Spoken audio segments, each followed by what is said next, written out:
What did you think of this book, Fevered Star? I think I'm the only one that wasn't absolutely blown away by it. I gave it 3.5 stars. Okay, let's talk to the community. Who else thought that it was a 3.5 star kind of book? What did everyone else give it? Can you show of hands how many stars? 4, 5, 5, 4, 5. Did anyone give it under a 4 apart from Robin? I probably would go with like a 3.5. I did 4 on Goodreads because, they don't do halves, but I felt like this was more of a setup book than it was like a solid good book. It definitely suffered from middle book syndrome. The first book did such an amazing job telling us about this incredible world, these amazing characters, this rich world building, and then it had to transform into what it's going to be. So we unfurled some information, like we are learning new things about magic, sorcery, the religions, the archetype of the sorcery in a way, like the point and purpose of it, the combinations, the contrasting elements. We're seeing characters that we've loved and learned about, meeting and interacting with different characters that they haven't met before. We are seeing the pieces on the chessboard move.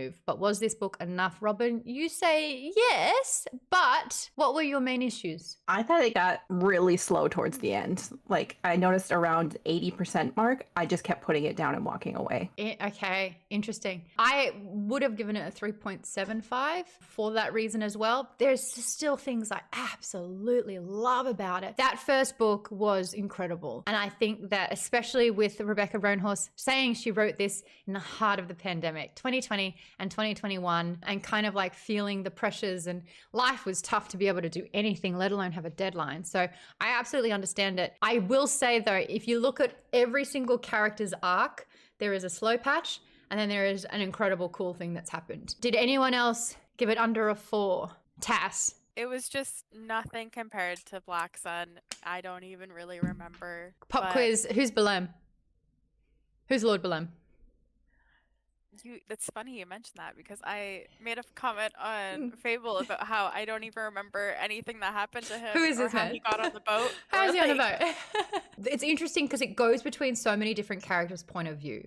And sometimes the next person's point of view, if they were there, will continue what happened in the aftermath and the story will continue. There are other times where there's large portions, weeks, days between the events that you're kind of like jarringly re-entered into. I did prefer it when like something huge would happen and then there's like the aftermath of discussion of what unfolded afterwards. But yeah, we're all kind of in the same wheelhouse. Who gave it 5s? I want to hear what you loved about this book. All right, Tim, hit me. 5. Why is it 5? For me, it was 5 because some of the characters that I felt didn't have a lot of development in Black Sun suddenly became very real, like Iktan. I love the version of Iktan in Fevered Star compared to Black Sun. Like, to me, like some of those characters just had so much more growth in this book.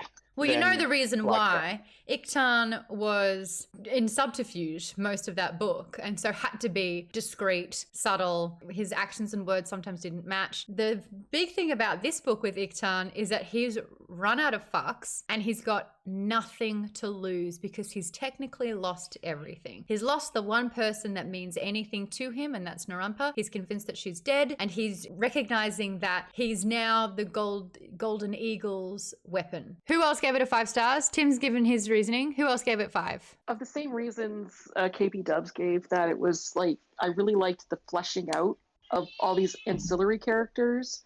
Just learning more about this world, feeling that it was more populated. The more we got to learn about the Golden Eagle tribe, which I found really interesting, and more about the politics between all the Skymaid clans, like all that kind of stuff. I just really, really liked. What was the part about the Golden Eagle that you felt was better? Because we finally have like more of an understanding about the Golden Eagle and the uprising. I don't know.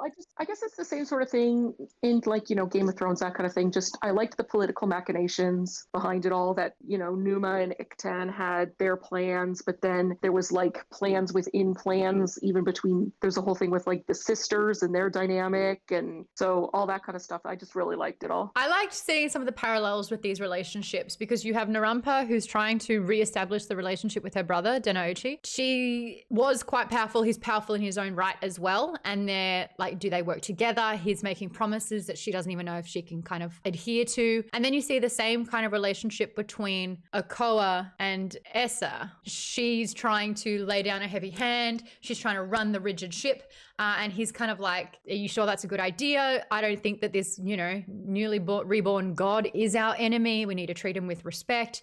And so like they're having their own sort of discourse as well. But it's seeing these interpersonal relationships, Ziha and Tenzia. Yeah, you're right. The dynamic between the matron and she's going to be a weak chain. She thought she was all powerful and then she had to do a runner. But then, yeah, the sisters as well and their dynamic. So and then the whole thing too with the Golden Eagle going into Hokaya, everything's been upended there because the Spear Maidens are in charge again. But then it's like the Teak are involved and yeah, there's all these like different layers too. Also with Shiala being far more important than we ever realized. Politically. Yeah. Yeah.